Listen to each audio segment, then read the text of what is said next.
Well, my laptop says 6 o'clock, so let's get started. I want to begin with a word of prayer. And do you have any particular prayer requests as we get started? Let's pray. Our gracious Father, once again, I thank you that you've brought us together and give us strength, give us wisdom. And Lord, also as we open these discussions, as we talk about Jesus' final days, I just ask that your Spirit would pour out your wisdom upon us, lead us and guide us in these conversations, and help us to understand more fully of what you have done in the past and what you're doing in the present and what you will be doing in the future. So we just thank you for this time and just give this time back to you to honor you, we pray in the name of Christ our Lord. Amen.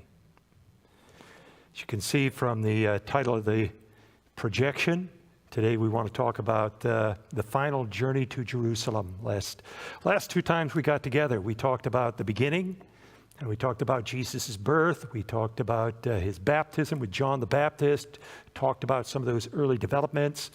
And then last week, I knew we wouldn't get through everything, but we wanted to progress as far as we could, because even today I'm not confident that we're going to be able to talk about everything that we need to talk about, because there's a lot going on in Jesus' final days.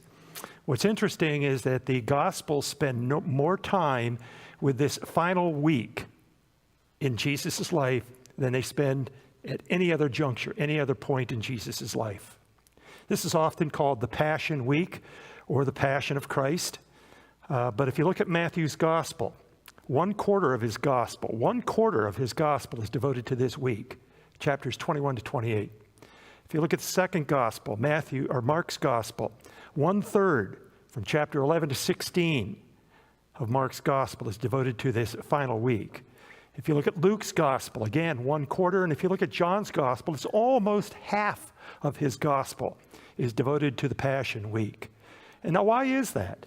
Okay, it's because this is the core of the gospel message. This is where the substance of what has happened with God sending his own son, Jesus, here to earth to become one of us, to experience life as we experience it, and also to die on a cross.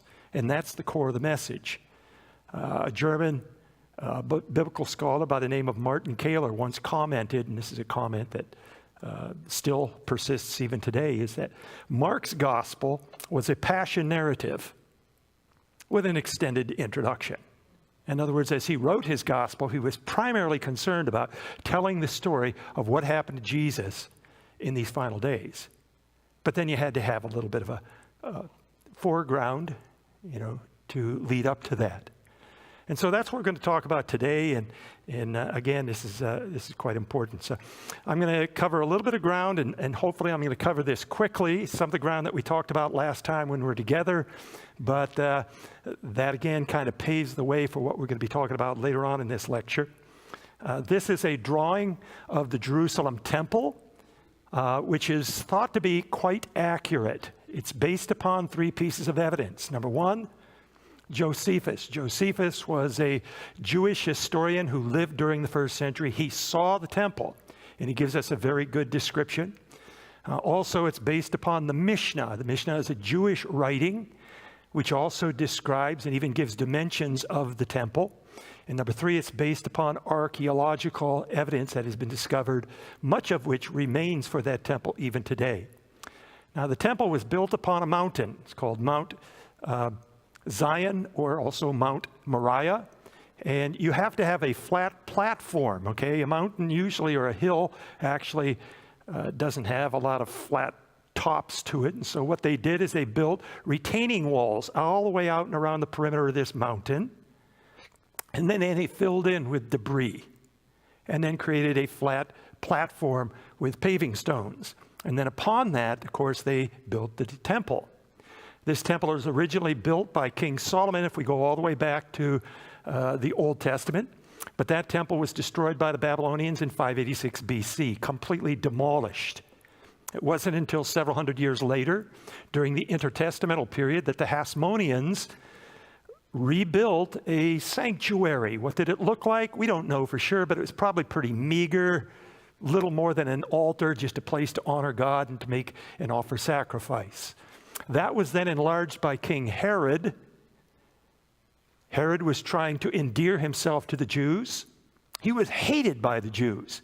And this is his way of trying to gain favor with the Jews. And he built the temple in a magnificent way. Okay? And so actually what he did is he enlarged the temple. So if you look at the left side of the photograph there, he added on to the temple to the left and then really built a marvelous temple. As a matter of fact, this is mentioned in Matthew chapter 24, where the disciples are gathered together with Jesus on Mount Olives. And actually this picture depicts what the temple looked like from the Mount of Olives looking down into the city. So this is what they would have been looking at. And they have a discussion with Jesus. And they say to Jesus, man, Herod, we hate his guts, but he sure makes a fine temple, doesn't he? And what is Jesus' response? Yeah, but unfortunately, not one stone is going to be left upon it. It's going to be destroyed. And of course, that happened. Jesus' prophecy was correct because we know that in the year 67 AD, the Jews rebelled against the Romans. It's the first Roman war against the Jews. And they eventually, in the year 70 AD, sacked the city of Jerusalem, poured into the city, destroyed the city. We're going to see some of that. And then everything that's on top of that platform that you see now, the colonnaded stoas that wrap around the temple precinct, all of that was pushed over the side. The temple building itself was pushed over the side. And it filled up the perimeter anywhere between 24 and 36 feet. And that's what archaeologists, in as much as they've been able, have been able to dig through. Now, if you look at the left-hand portion of this drawing, today, this is the Jewish quarter. And it's butting up against the right-hand side of the photograph, which is the Muslim quarter. And of course, there's, as you know, a certain measure of animosity that exists between these two. So as a consequence, we have more archaeological evidence and more excavation on the left-hand side of this drawing than we do on the right-hand side. The Muslims control the Temple Mount up on top, called the Waqf, okay? And they are kind of picky about what goes on there. So you can't read scripture there, you can't pray there. They can pray there, but we can't, okay? More of that. Pardon?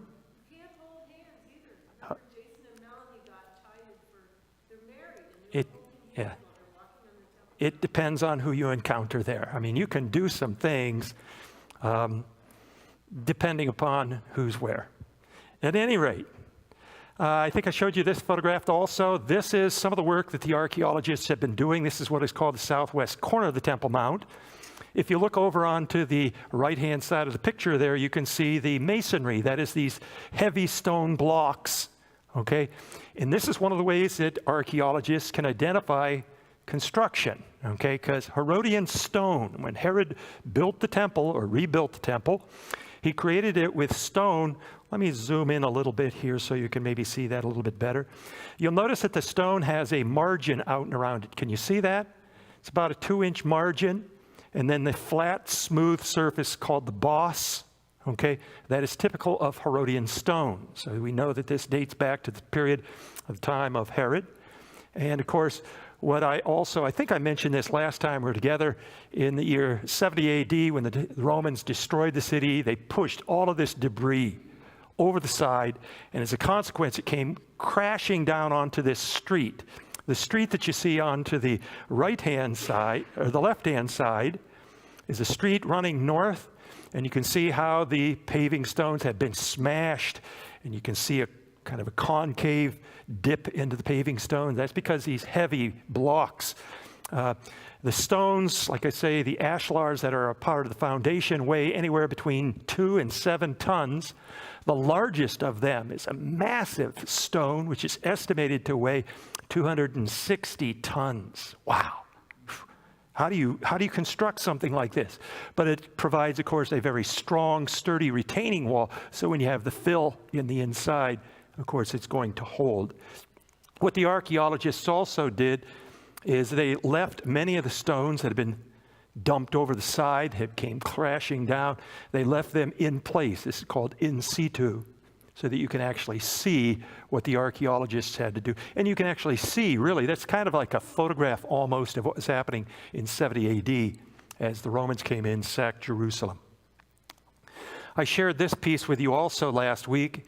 I described this as, in my estimation, what is probably the most important biblical artifact ever to be discovered. Okay, and it is an inscription that separated the court of Israel from the court of the Gentiles. Gentiles were not able to enter into the innermost precinct of the temple. They had to stay outside. Why? Because they're not as clean. They are not as pure. Temple of Jerusalem was built in terms of concentric circles of holiness. Only those who are construed to be most holy could enter closest into the house of God. The high priest, the priests, men, women, Jews, and then Gentiles in the outermost precinct, in that order. Okay? And this inscription simply states no outsider, no foreigner, in other words, particularly Gentiles, what they're talking about, permitted to enter beyond the wall and the fence surrounding the temple. Whoever is found doing so will be responsible for his own thanaton, the last word that you can read there, meaning be responsible for his own death. Okay, they took this matter quite seriously. As a matter of fact, when Paul returned after his third missionary journey, okay, he came to Jerusalem with a Gentile, okay, from Ephesus. And the accusation against Paul was he brought him into the inner precinct, and their determination was to do away with Paul because he violated the sanctity of the inner precinct. This is also what Paul writes about when writing to the Ephesians, chapter 2. I think I might have shared this passage last time we were together, where Paul talks about you Gentile people are foreigners to the covenant of the promise, without hope, without God in this world. But now in Christ Jesus, you who are far away have been brought near by the blood of Christ. He himself is our peace, who has made the two groups one and has destroyed the barrier, that is the dividing wall of hostility. And he's talking about this wall. That's the wall that you can see on the right-hand side. And of course, this is a photograph that shows you that Gentile precinct. And over onto the left-hand side is the royal basilica. We'll talk about that in a moment also. This photo is not my photograph, but it's a better photograph than what I had, so I'm using it. And it shows you today what the Temple Mount looks like.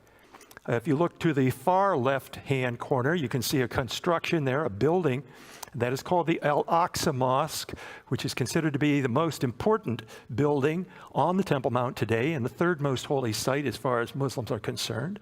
And then you're probably more familiar with the Golden Dome. It's called the Dome of the Rock, or the Mosque of Omar.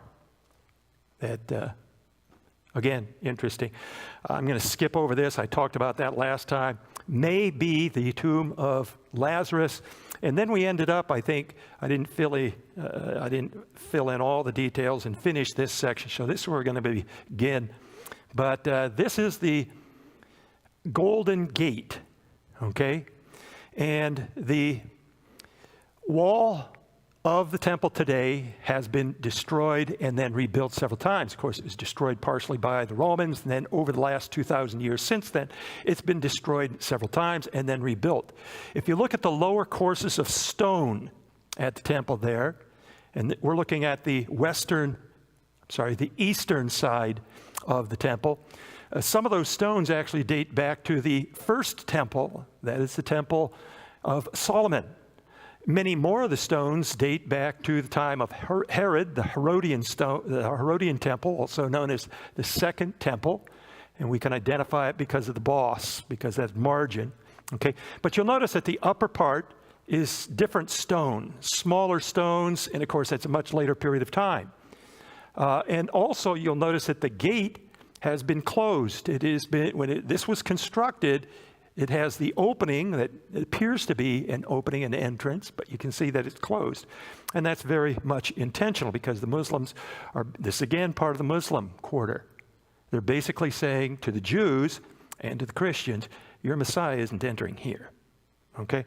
A second reason for that, of course, is that there's a necropolis, that is a cemetery, okay? And the Messiah, of course, they know that Cemeteries are impure. Messiahs would not enter into this. But you can see here in the center of the photograph also the Golden Gate. I think I might have shared with you last week, I'm not sure if I did, but Jim Fleming, archaeologist who was examining the Golden Gate, actually fell through the floor. Did I share this with you? Okay, I see some heads going like this. That means yes. So when he fell through, of course, this is about maybe 6 feet down from where he was originally standing. You'll notice that there's an arch there, okay, and Herodian stone surrounding it. You can also see skeletal remains. But what this indicates, of course, is that there is a first century gate below the present gate. And so as a consequence, this drawing tells us if the archaeologists were able to excavate this cemetery, which they are not because it's Muslim property, of course, they would be able to dig down to the original gate. And this is the gate through which Jesus entered during the triumphal entry. You folks are familiar with the triumphal entry, I suspect. Okay, Jesus has made this long journey from Galilee. Okay, and on this long journey from Galilee, Jesus prophesies 3 times that when he arrives in Jerusalem, he's going to be executed. Jesus knows this full well. Well, the disciples don't believe him. Okay, and we'll talk about the reasons why they don't believe him a little bit later. Okay, but we read about this in Matthew's gospel. Okay, Jesus is seated upon a donkey. He then processes down into Jerusalem from the Mount of Olives, crosses over the Kidron Valley, and enters into the city of Jerusalem. And Matthew tells us this. This took place to fulfill what was spoken of through the prophet. This happens to be the prophet Zechariah, chapter 9, verse 9. Okay. This took place to fulfill what was spoken through the prophet. Say to the daughter of Zion, behold, your king is coming to you, gentle, even on a colt, the foal of a beast of burden. Now, who is king? Herod was king. He was actually a client king, appointed by the Romans. He really didn't have independence from the Romans, of course, but he was given the title king. You can see that on some of the coins also, okay? But now we see Jesus coming into Jerusalem. Now, the people of Jerusalem knew who Jesus was because rumors and stories about Jesus had come down from Galilee. This is the guy who is preaching the coming kingdom of God, right? He's the guy who has been healing people, who's been walking on water, who has performed miracles. And this corroborates and substantiates and confirms in the minds of the people, this is indeed the Messiah. And so this is a royal processional and a royal welcome as Jesus enters into the city of Jerusalem. Continuing on, Matthew says, most of the multitude spread their coats on the road. Others were cutting branches from the trees, spreading them on the road. The crowds were going ahead of him, and those who followed were shouting, Hosanna to the King! Well, actually, Hosanna to the Son of David. Now that term, that expression, Son of David, was a messianic ascription, okay? Because God made promises to David that one of your descendants would be an everlasting world-dominant king. And he would usher in the kingdom of heaven. Of course, this is the message that John the Baptist was proclaiming. Repent, for the kingdom of heaven is soon to come. This is the message that Jesus proclaims throughout the gospel. The kingdom of heaven, the kingdom of heaven. And of course, the Jews full well knew what was happening here as Jesus was entering into the city. So the crowds were shouting, Hosanna to the Son of David. Blessed is he who comes in the name of the Lord. Hosanna to the highest. That word Hosanna means to save or to rescue. Rescue us, save us. Now, what are they to be saved from? Well, from the Romans. You see, the kingdom of heaven was perceived to be a Jewish kingdom. And the people who would be the administrators would be Jews. The people who would be empowered would be the Jews. And this is, of course, a culmination of centuries of frustration for the Jewish people. God makes this promise to David, and after this promise to David, the Jewish people fell under the thumb of the Assyrians, the Assyrian Empire. Then after that, it was the Babylonians. Then after that, it was the Persian Empire. After that, it was the Greeks. And now it's the Romans. And so the Jews are beating their breasts and tearing their hairs out, saying, God, you promised us this kingdom. Where is it? Instead, we see these pagan, polytheistic kingdoms subjugating your people. Where is it? And so now, Jesus comes. They believe him to be the Messiah. And they're saying, Hosanna, Hosanna in the highest. Save us, rescue us. So we have the triumphal entry. Okay, this is reported in all four Gospels. So it's, again, a very significant, very important event in the life of Jesus. Just like earlier I had mentioned to you the baptism of Jesus, one of the events that's recorded in all four of the Gospels. Okay, very important. So the triumphal entry, and what is it?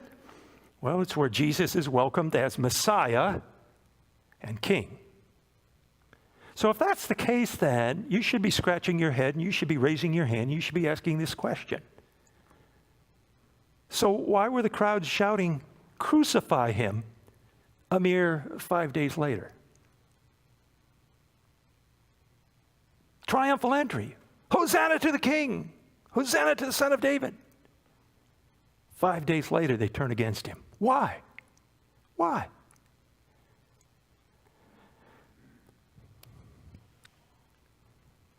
Well, it's because Jesus did not live up to their messianic expectations. So then we have to ask the question, what were their messianic expectations? So first century Jewish messianic expectations, and of course we have to study a little bit of what was written during the intertestamental period. During the intertestamental period, of course, we have many writings that never made it into Scripture. These writings from the 400 years between Malachi and Matthew, okay, 400 years, okay? Those writings were speculating about that coming kingdom. What did they say? Well, they magnified the promises to David. Messianic promises of a royal Messiah, a king, an everlasting kingdom. So I'm looking at just one of those passages, 1 Chronicles chapter 17. This is where God says to David, I will set up one of your descendants after you. I will establish his kingdom. I will establish his throne forever. I will settle him in my house and my kingdom forever, and his throne shall be established forever. So the Jews, from the time of King David, and we're talking about somewhere about 1000 BC, 950 BC, all the way up until the time of Jesus, you can sense that they're incubating in the minds of these Jewish people. The kingdom is coming, the kingdom is, but they're beaten down by the Assyrians, the Babylonians, the Persians, the Greeks, the Romans. Where is our turn? Where is this promised kingdom? Okay? And so they believed that when the kingdom came, when the Messiah came, he would be a conqueror and would set up a Jewish empire populated and administered by Jewish people. They would be the ones in charge. You know, a couple of centuries after King David, we had a prophet come around. His name was Isaiah, commonly known as Ike. Well, I made that up, I'm sorry.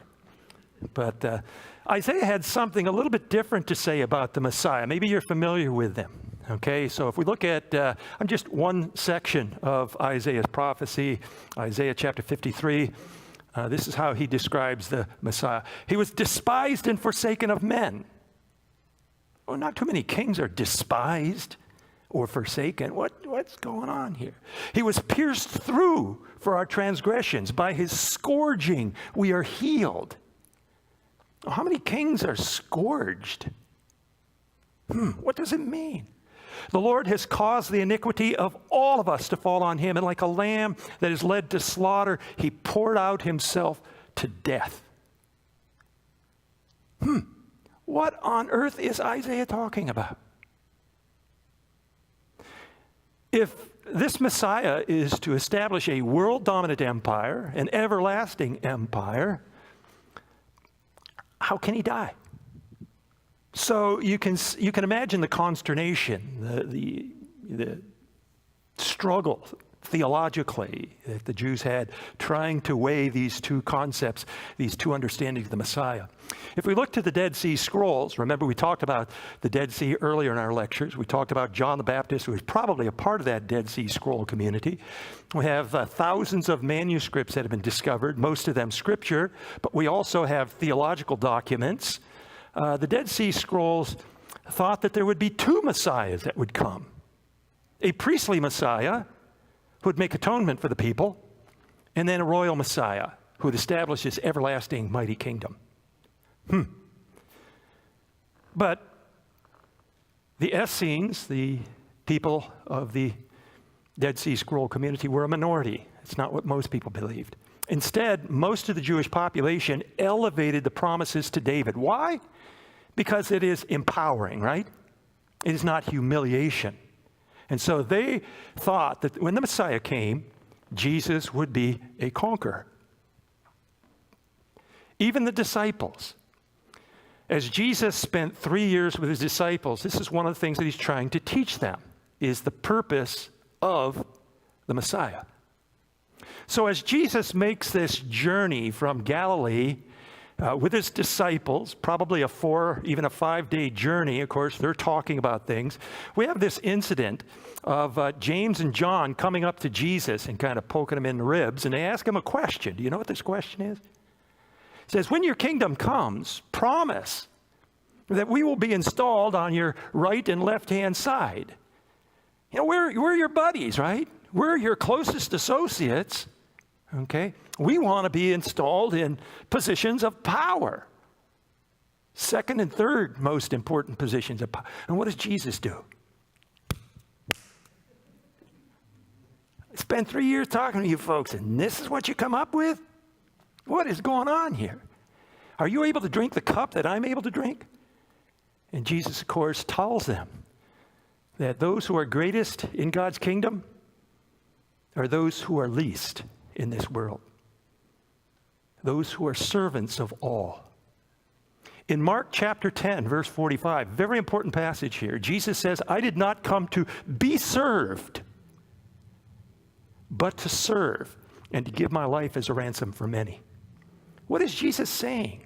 I did not come to be served, but to serve others and to give my life as a ransom for many.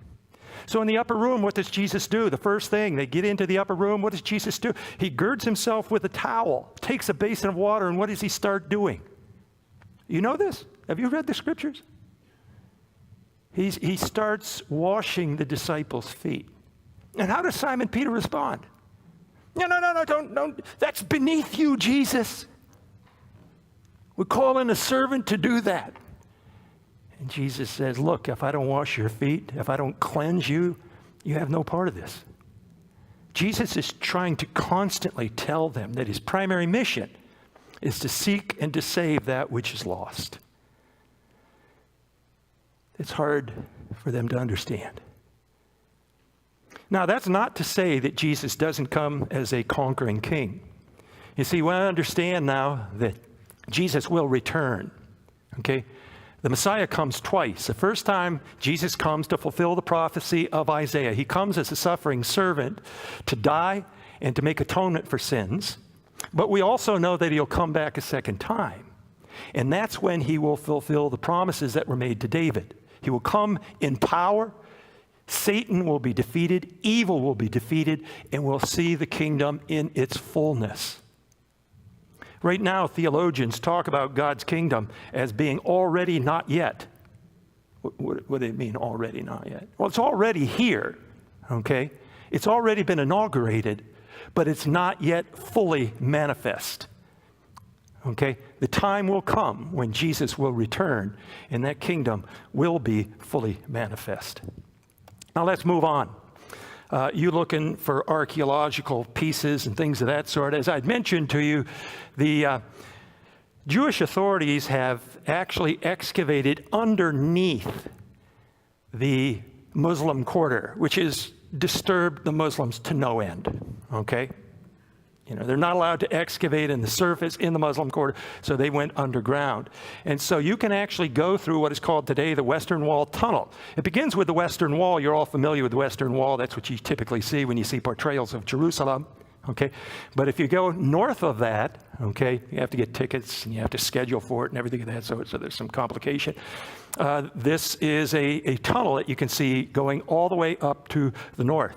And there are sections there. This is one of those sections where I took a photograph. You can see down all the way to the foundation, the very bottom of the temple. What you can see here, and I'll zoom in a little bit here, you can see the Herodian stone with that 2-inch margin out and around it and the boss. You see that? But you'll also notice that the stones that are all the way down to the very bottom still have the margin out and around it, but they're not finished. Why? Because those are pieces that are underground, so they're not visible. Okay, so you don't have that finished boss to it. Okay, but it's interesting that you can see some of the construction. This is actually part of the temple that existed during the time of Paul and of Jesus, okay? And they very well could have put their hands on this wall of the temple. Now, elsewhere in Jerusalem, they have recently excavated 2 underground tunnels that lead from the temple to the south. One of them was probably a water channel, okay? And this water channel, I've walked it, was probably for water that was coming from the temple. So when people come and make sacrifice of their animals or bulls, goats, and sheep, there's lots of blood and gore that needs to be washed away. And of course, a lot of that water that's being washed away would be diverted into one of these channels and would flow out of the city. Now, the other one, and this one here, is a channel that is much easier to walk. You can see that there's lights on it as well. And this is a passage that would lead, for instance, people to escape from the city if the city was attacked. And in fact, the city was attacked in 70 AD at the time when the city fell, and probably many of the people who fled Jerusalem during this time probably fled through this underground tunnel, imperceptible to the Romans and leading out to the outer walls. Another shot that you probably will never have taken again, but this is at a time when the Muslim authorities on the Temple Mount would allow people to walk around a little bit more. And so what I did is I climbed up onto the temple walls to peer out over the edge of the walls. I'm actually hanging out over the edge here as I took this photograph. And this is the southern excavation. This has been extensively excavated by Jewish authorities. You can see actually a portion of the wall over here on the extreme right. Okay, so I'm actually kind of like hanging over the side. And what you have here are partially reconstructed steps leading up into the temple. This is where the bulk of the Jewish population during the first century would enter the temple, would be through these steps. At the far end would be the double holy gate. Near to this side would be the triple holy gate is what it's called. And then you can see other excavations with many mikvahs. I hope you recall what a mikvah is. We talked about mikvahs before. Mikvahs were ritual baths that you had to immerse yourself in these ritual baths before you were permitted to enter into the temple. And then entering those steps, you come out at these 2 portals that you see in the foreground. And this is the Gentiles' court. And then, of course, Jews could pass from the Gentile court further into the inner precinct, get into the court of Israel. I might point out that on the left-hand side of this photograph, this is what is called the Royal Basilica. And if you look at the far end, we'll have another picture of this a little bit later, of that Royal Basilica is where the Sanhedrin met. The Sanhedrin, of course, is the highest Jewish judicial body. So if there are any kind of judicial issues to be debated, they had to be done in the Sanhedrin. I might also mention that this is the area, this is the Gentiles' court, is what you're looking at in the foreground here. This is the Gentile court. Gentiles were permitted. And there are many Gentiles who believed in the Jewish God. They're called God-fearers, okay? They no longer believe in polytheism. They believe in monotheism.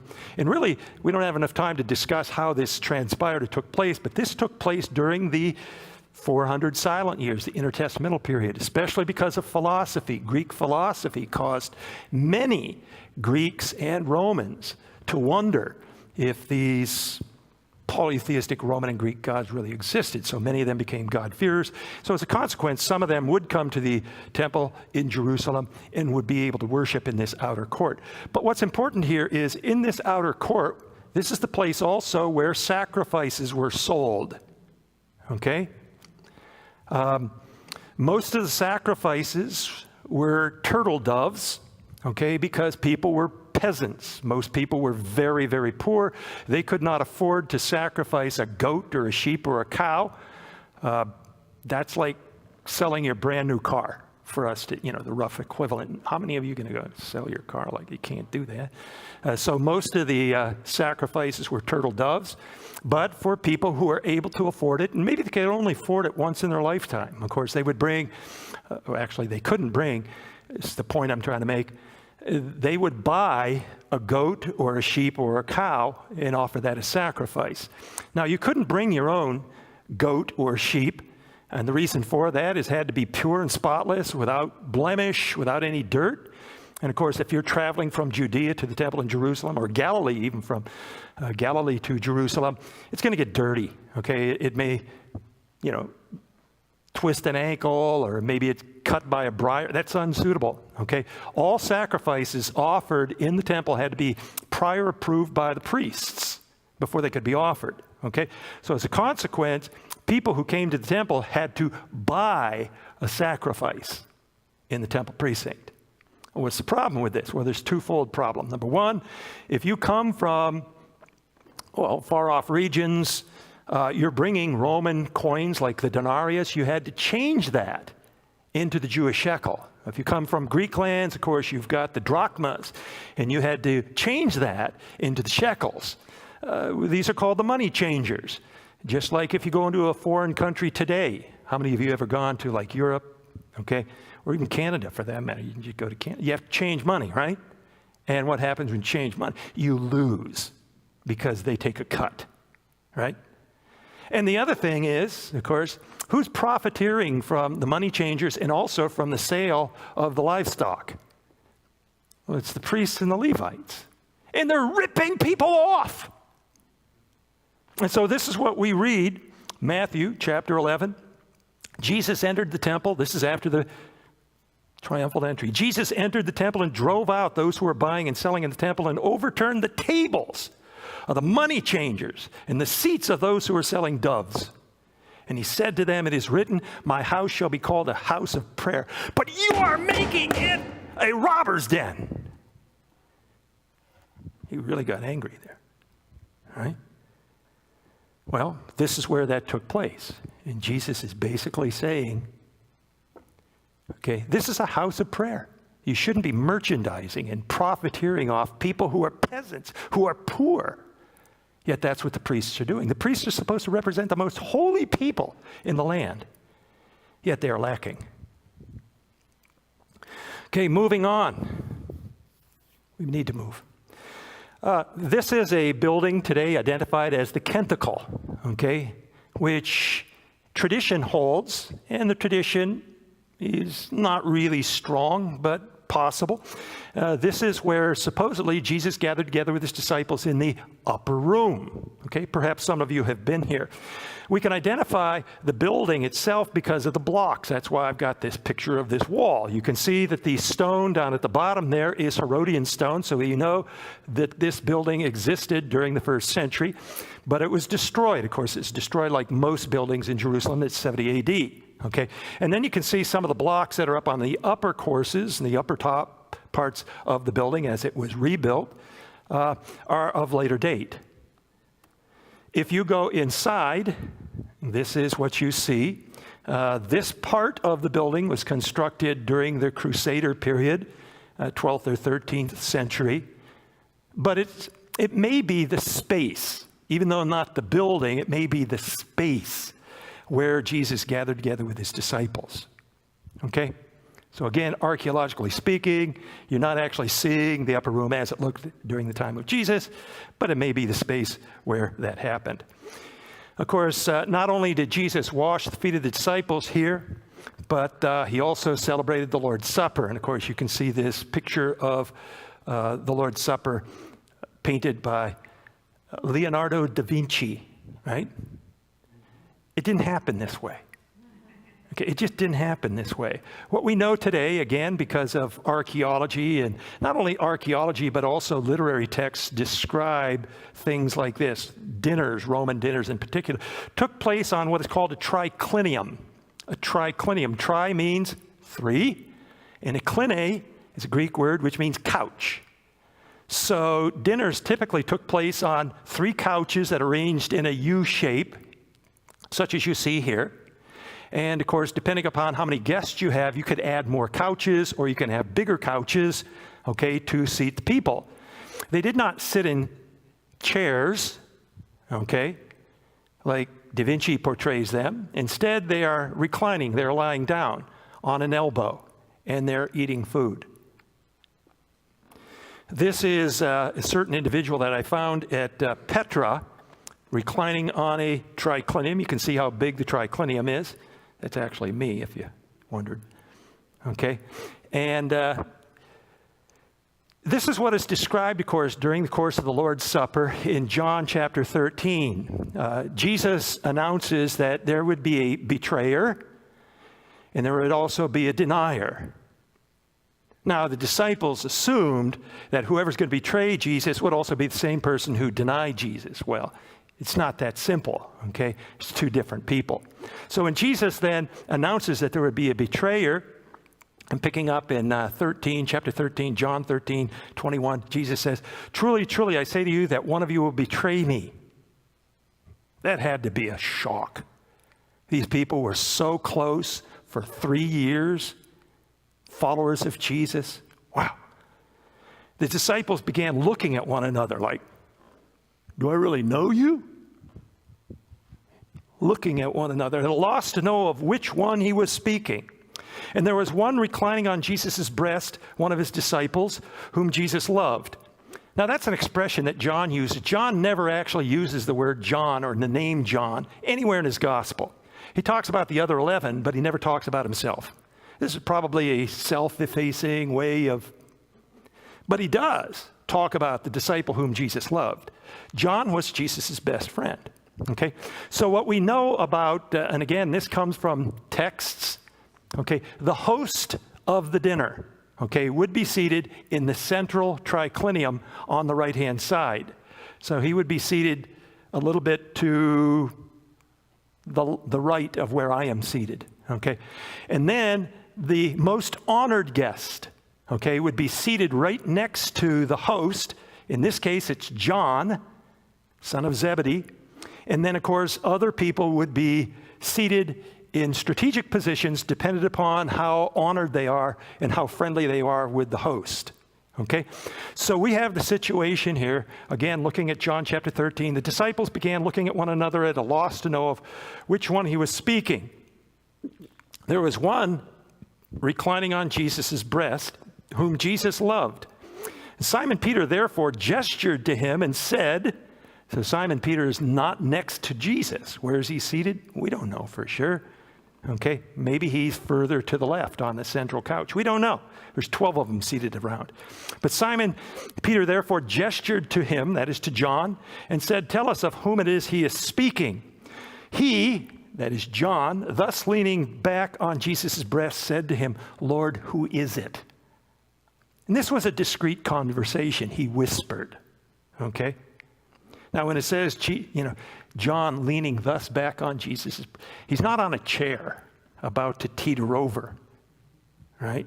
How many times? I've fallen off my chair many times. My mom always told me, don't lean on your chair. At any rate, he's reclining, leans over and asks a question, who is it? And Jesus tells John, he says, it's the person to whom I give this morsel. And he dips it in garum, which is disgusting fish sauce. You wouldn't eat it today, okay? And gives it to Judas Iscariot. And it's interesting because John makes a theological statement. After he consumed the morsel, then Satan entered in. Okay, a theological statement. Interesting. This is another triclinium. This is interesting because this triclinium is a Jewish tomb on Mount Scopus. Mount Scopus is located a little bit north of the Mount of Olives. It again is surrounding the city of Jerusalem. And this is a triclinium. You can see the niches into which the ossuary boxes, that is the tomb burial boxes, were placed. Okay, but you have a triclinium. Why? Well, because these are Jews who are anticipating the resurrection. And during the resurrection, there will be the Messianic banquet. Okay, the Messianic banquet, where we will gather together with Abraham, Isaac, and Jacob and celebrate the resurrection in the coming kingdom.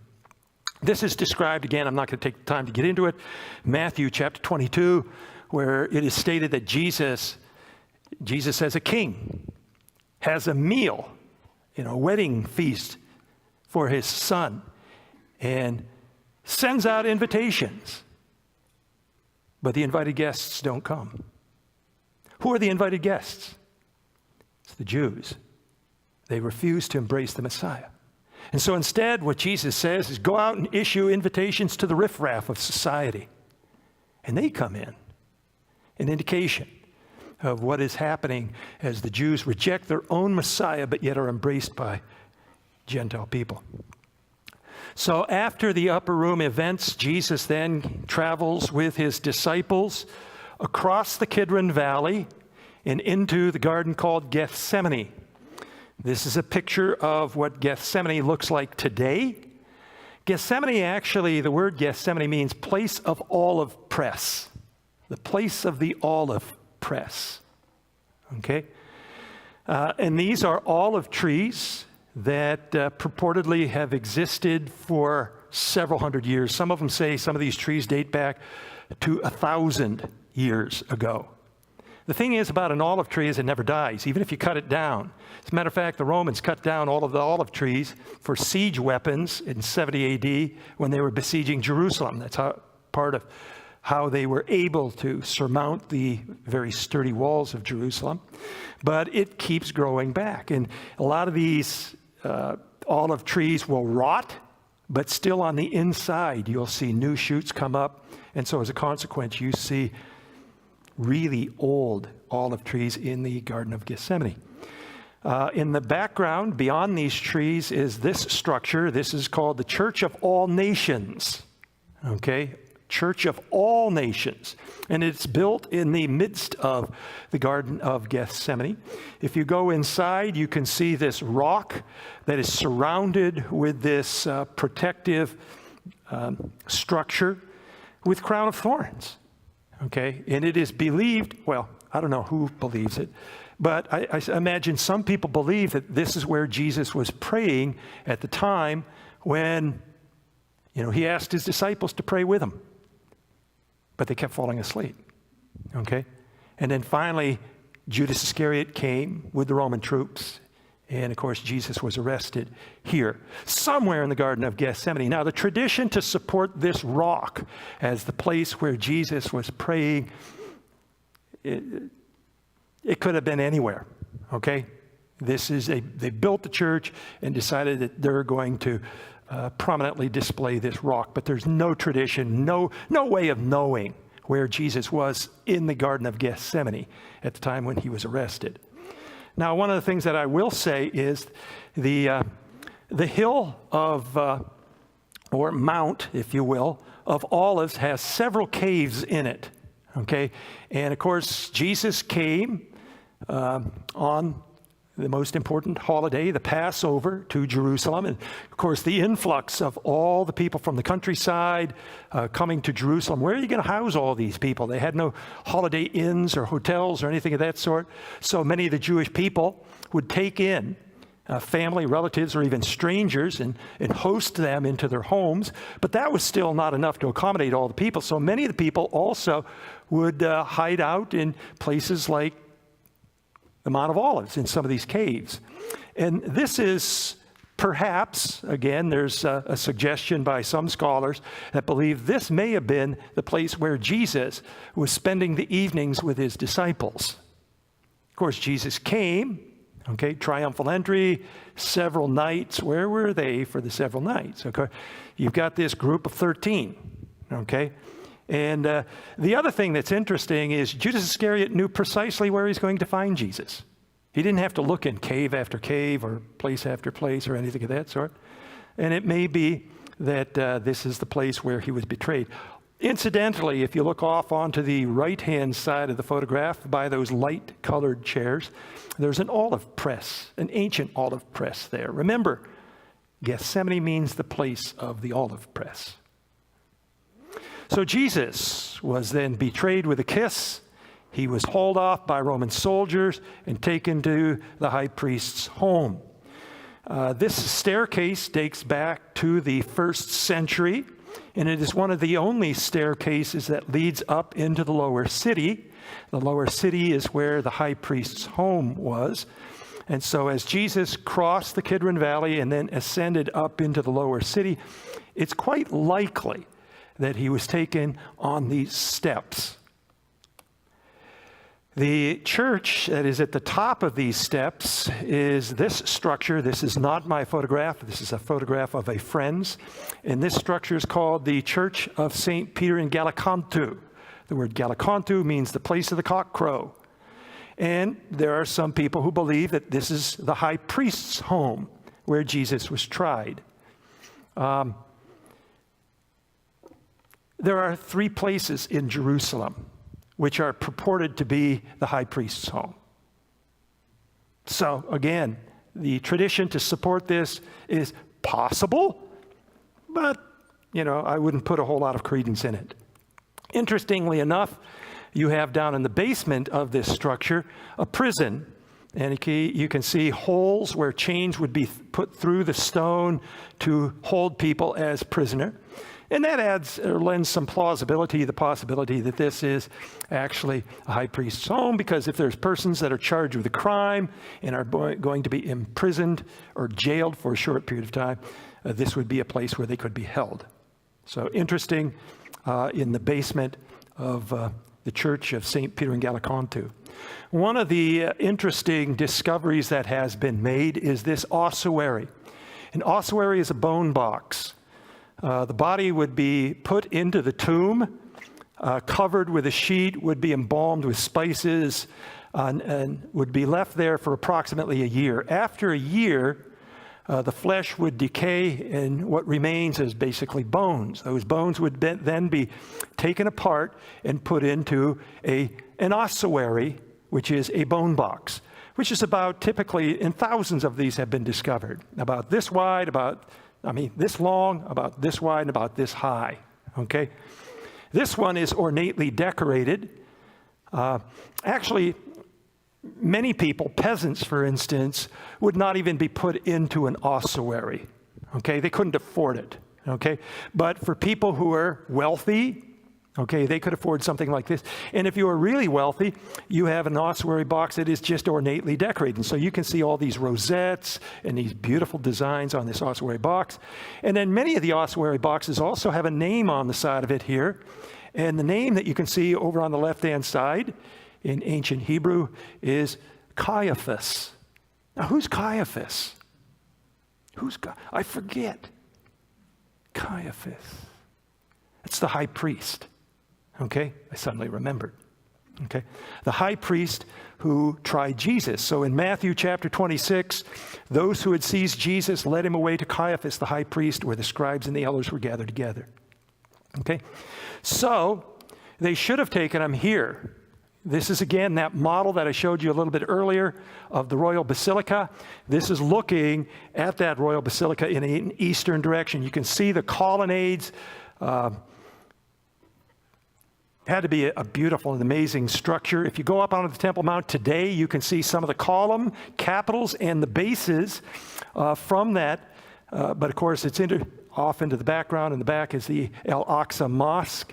So the Royal Basilica has not survived, but fragments, pieces of the Royal Basilica, some of these columns have survived, and you can see them here. Then if you go all the way to the eastern end, this is again a model depicting what the Sanhedrin looked like. The Sanhedrin was comprised of 3 semicircular benches The eldest and most respected members are on the innermost bench.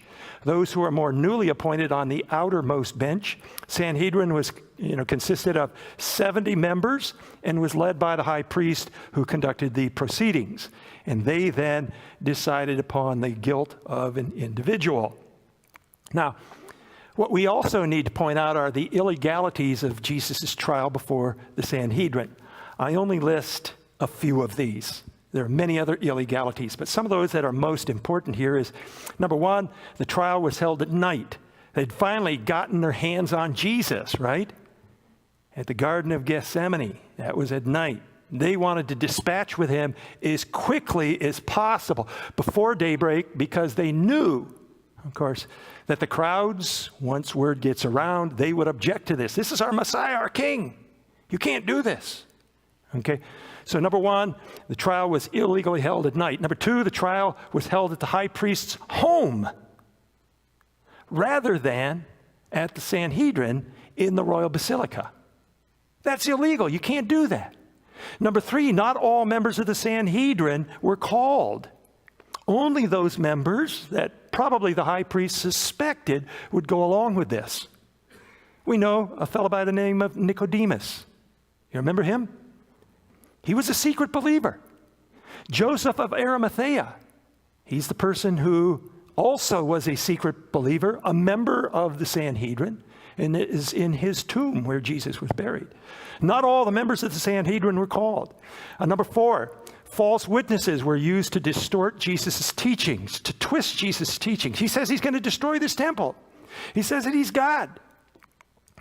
Number five, Jesus was not allowed to call a lawyer or not allowed to call his own witnesses. Number five, something we need to bear in mind is that Jews were not permitted to execute capital punishment. Now, the Sanhedrin and the Jews could punish, could whip, could beat, do other things, but they had to have Roman approval for capital punishment. So they had to bring it before a Roman governing official. And so number seven, when Jesus was brought before Roman authorities, he actually had two trials before Roman authorities, Pilate and Herod Antipas. The charges were changed from religious charges to political charges. That is, that Jesus was causing a rebellion. I have a little drawing here, a graph, so to speak, to illustrate. Jesus had three trials. The first was a Jewish trial before the Sanhedrin, religious charges, that is blasphemy.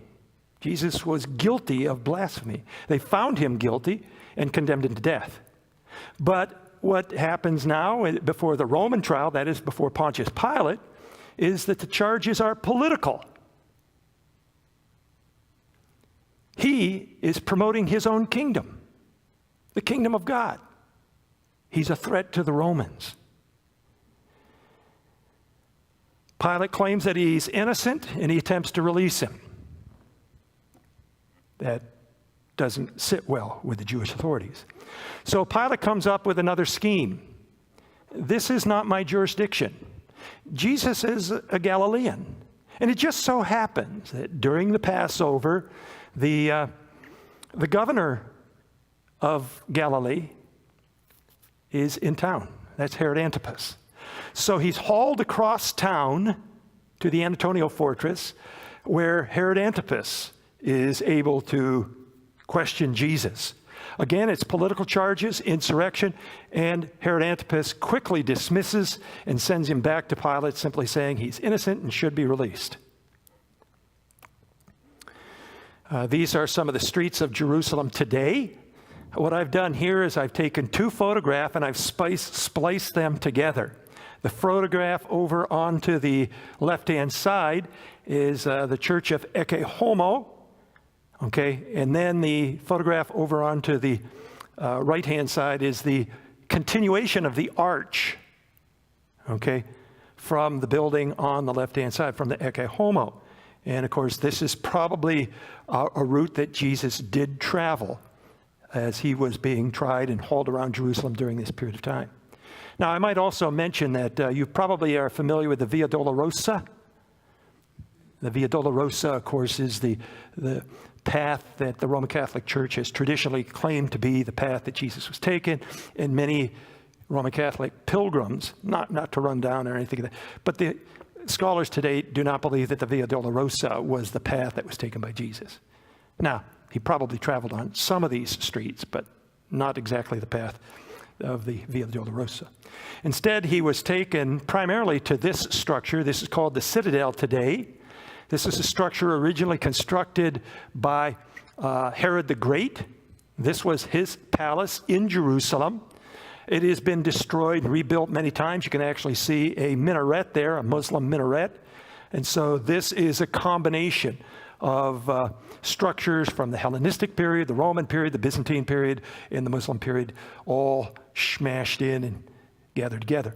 But there is a section of the citadel, this section here, which has been recently excavated, and this is probably the quarters of Pontius Pilate, and probably the very place where Jesus was tried by Pilate. Now, according to John's Gospel, I've talked about John's Gospel a lot. John's Gospel is not only gives us history, but he gives us more theology. He overlays the history with theology. I mentioned this before. Okay, 3 times in John's Gospel, Pontius Pilate claims Jesus' innocence. He's innocent. He hasn't done anything, certainly nothing deserving of death. Maybe I'll beat him a little bit, okay? Maybe that'll placate you, satisfy you, and then I release. The Jews were insistent that he had to be dispatched, done away with.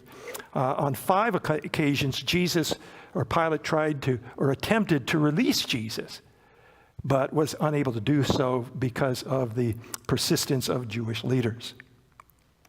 Another archaeological artifact that's very important is this inscription. This inscription, of course, came from the period of Tiberius. Tiberius, of course, was the emperor during the early parts of the first century. But you can also see that part of it was exposed on the left-hand side, and that's why it hasn't survived very well. But the part on the right was still underground. As a consequence, you can see the last letters of, let me again zoom in there. Okay, in Latin, you can see Pilatus or Pontius Pilatus. Okay, and so this is an inscription for Pontius Pilate. This was discovered at Caesarea because Caesarea was the Roman capital of Israel during that period of time. For the Jews, it was Jerusalem. For the Romans, it was Caesarea. Okay, when Jesus was finally condemned, what does Pontius Pilate do? He brings out a basin of water in front of the Jews. He washes his hands. He says, I am innocent of this act, and I'm handing him over to you. Okay, once again, indication that Pontius Pilate knew that he was condemning an innocent man, yet because of the insistence of the Jewish leaders, Sanhedrin and Pharisees in particular, Jesus was handed over for execution. Jesus was then taken to this place, sans the buildings. Those buildings didn't exist back in those days. This was outside of the city wall. You could not execute or crucify or bury anybody within the city because it would make the city unclean. But this is the entrance. This is a cutaway drawing of that. This is called the Church of the Holy Sepulchre. Okay, Holy Sepulchre, Holy Tomb, Church of the Holy Tomb. And a couple of things that I want to point out, if we can get inside here. Okay, the entrance, let me go back. The entrance that you see straight ahead with that opening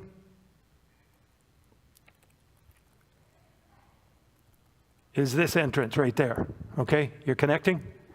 And then as soon as you enter in, you turn to the right and you enter a passage that leads up a flight of stairs where you can go to an upper floor and you can actually see what remains of the hill of Golgotha or Calvary.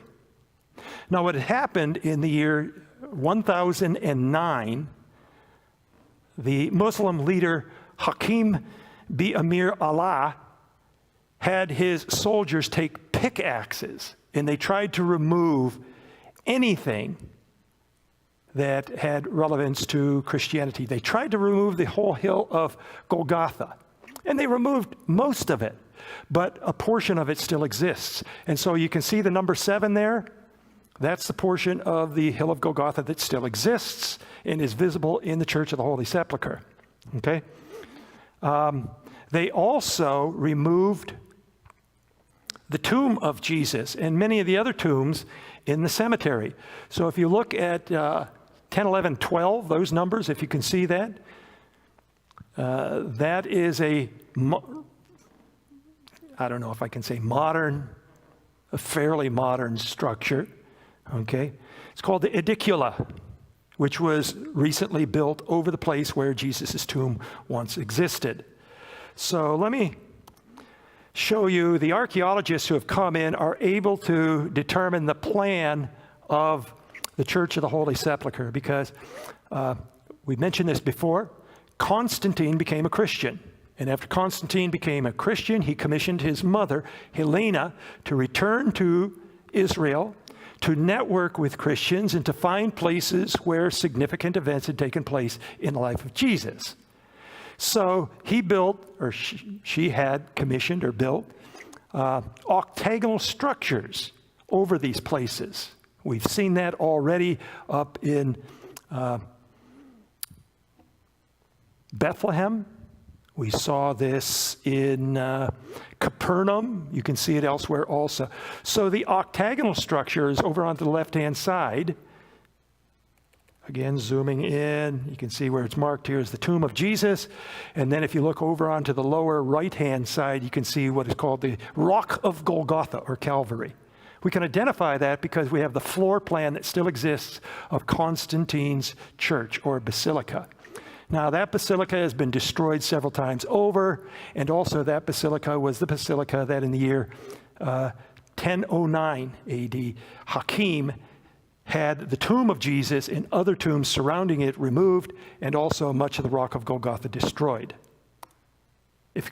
I hope I'm not too confusing on that point. Okay.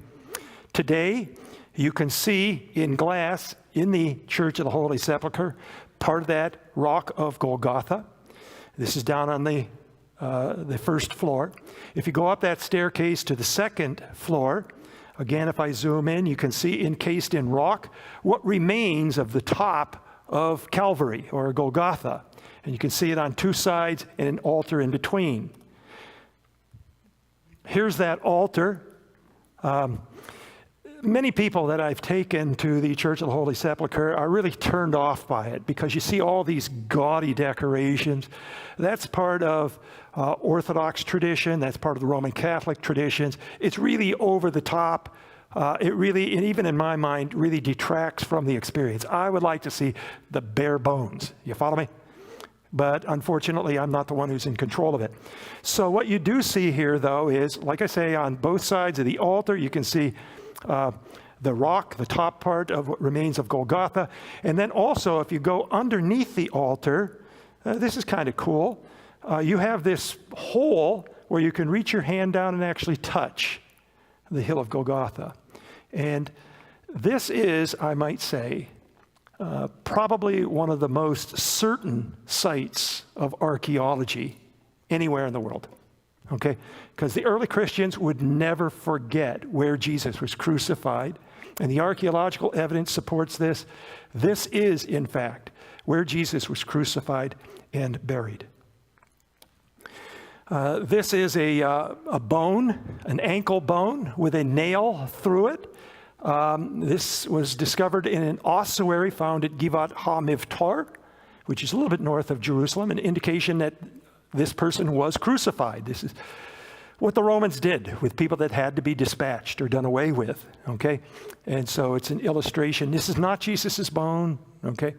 But evidently what had happened is when this person was hammered onto the cross, they first will hammer it on the ground, okay? And then they erect the cross with the person on it. The nail curled at the end. You follow me? And as a consequence, when they tried to pull it out, they couldn't, so they actually buried him with a portion of the wood and the nail still in his ankle. So again, this is evidence, archaeological evidence of crucifixion though not Jesus. And then Jesus, of course, was placed in the tomb. This is the spot of the tomb. The structure that you see here is called the aedicule. The aedicule was constructed in 1810, so it's a little more than 200 years old. It is not there, of course, at the time when Jesus was buried, but it covers the spot where Jesus was buried. If you go inside of that structure, this is what you can see. You can see a tomb. Again, the tomb is not original, but it probably covers this place where Jesus was buried. Now, how do we know that? Well, because the footprint of that octagon still exists. And the octagon surrounded the very tomb of Jesus. Hakim and his troops removed all the tombs, except a couple. Okay? And so if you go further to the west of the Church of the Holy Sepulchre, you can see some of the Koch tombs. These are tombs called Kochim tombs, where the ossuary boxes, first the body would be placed on the bench, which you see really in the foreground here to the left or to the right of the candles. The body would be placed there until it decayed. Then the bones would be put in an ossuary box, and the ossuary box would be stuffed into this niche. Okay, and so this would be similar to the place where Jesus was buried and close to where Jesus was buried, but not the place. In other words, it's part of the same cemetery. So you get a sense for what's going on. Also, in the Church of the Holy Sepulchre, what has been discovered is a graffiti. This is a 2nd century graffiti of a ship that has arrived. It's written in Latin, and it says, "Lord, we have come." And this precedes even the church that was constructed by Constantine. Again, adding corroboration, substantiation to the fact that this is a place of pilgrimage from the earliest time. This is where people came to see where Jesus was buried. Now, some of you are probably scratching your head and saying, I've seen, the tomb of Jesus, and it doesn't look what you just showed me. Instead, it looks like this, right? This is called Gordon's Calvary, okay? Now, the problem is, the Protestants don't have a piece of the Church of the Holy Sepulchre. The Church of the Holy Sepulchre is owned by 6 different denominations, okay? The Greek Orthodox Church, the Roman Catholic Church, the Coptic Church, the Armenian Orthodox Church, the Syrian or Syriac Orthodox Church, and I'm leaving somebody out. I forget the last one. Unless I already mentioned, I don't know. But left out are Protestants, okay? So a British military man by the name of Charles Gordon visited Jerusalem in 1882. And when he arrived in Jerusalem, he saw an outcropping of rock, okay, that had holes in it, okay?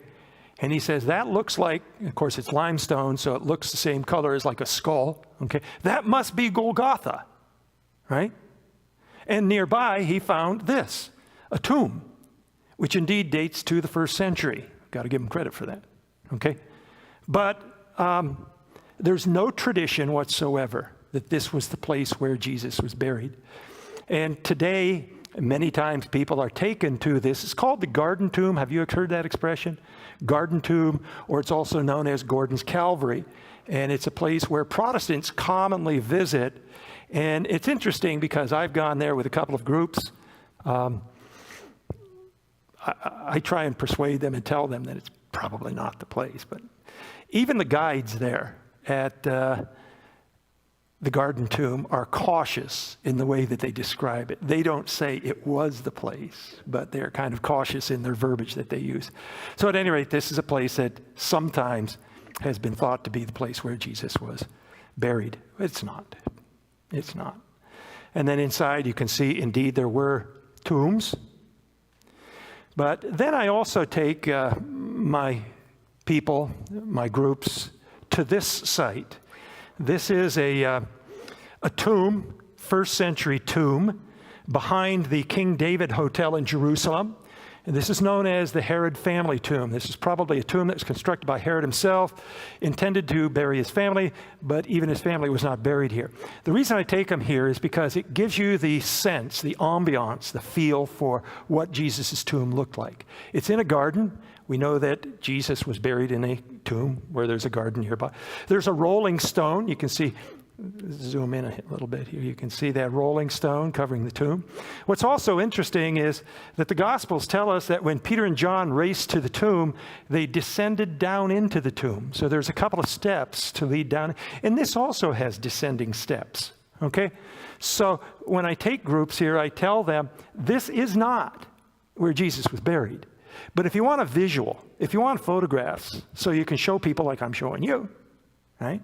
This is, in my estimation, a good idea as to what the tomb of Jesus would have looked like. That's another shot.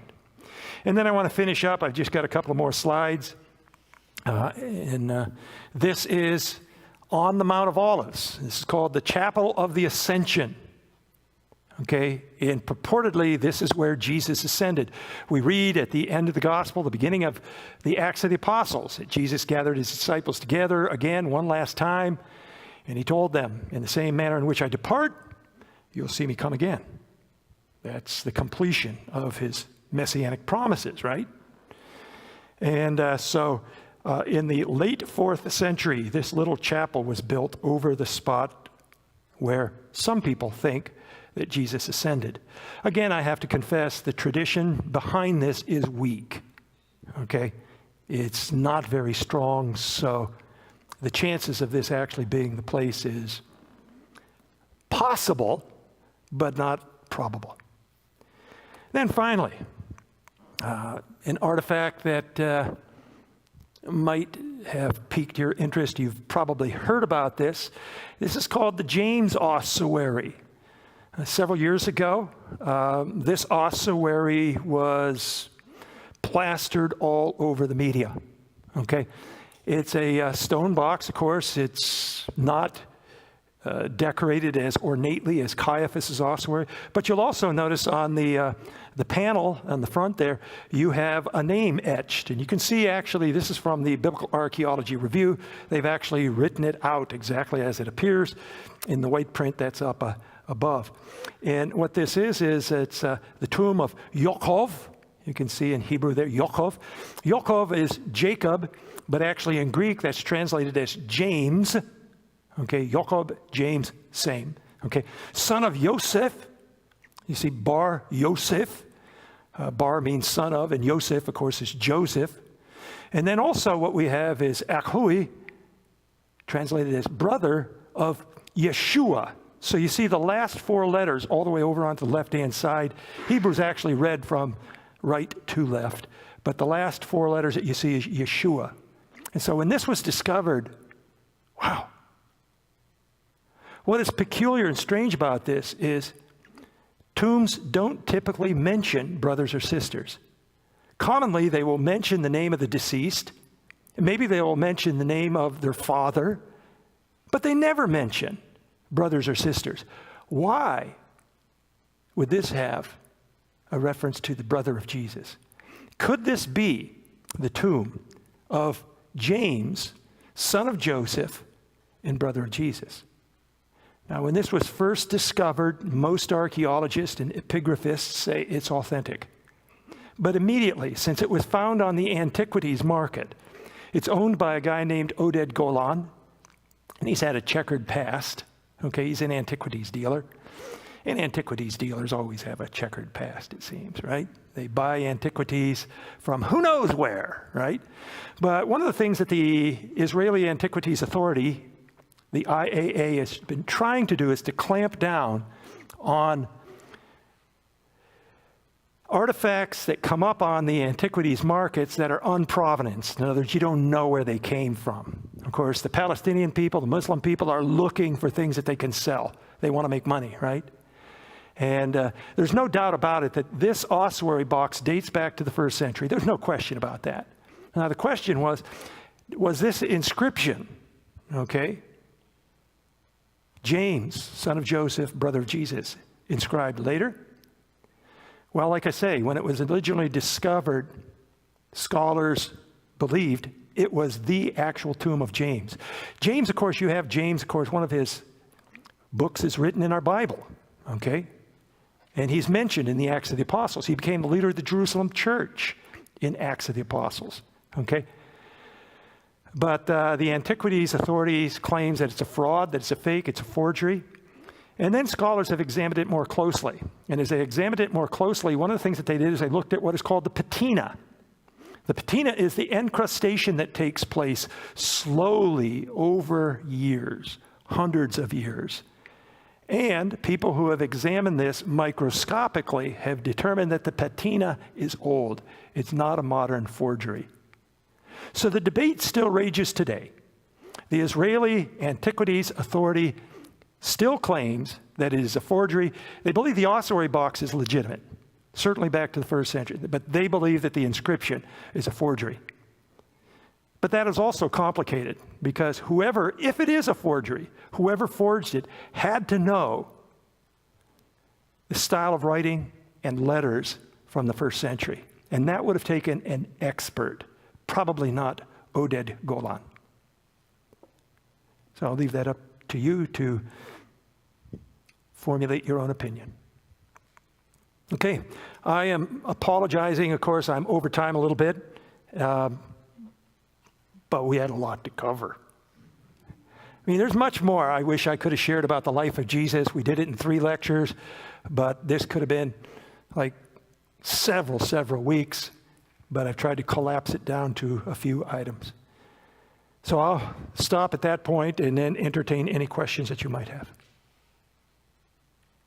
Julie? So when, I'm assuming Herod the Great was the one that rebuilt the temple, would he have worked with the Jewish leaders to set it up how they wanted it as far as, did they go back to the original, Old Testament scripture, what they had the measurements and everything? How would that have compared? Yeah, it's a good question.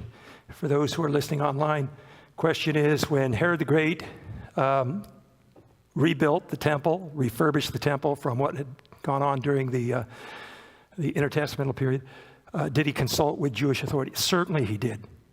Okay, certainly he did. He knew a great deal about Judaism. So when the Romans appointed him as a client king, they weren't appointing some stooge who had no clue what Judaism was all about. He knew Jewish sensibilities, that it had to be done according to code. And certainly he consulted with Jewish authorities with regard to how it should be constructed. And actually it was probably Levites, because the inner precincts in particular, nobody could go into the inner precincts and do construction unless you were of the most holy tribe, and the Levites were the ones who were commissioned to do so. So he had to employ Jews, Levites in particular, perhaps even some of the priests themselves to do the construction.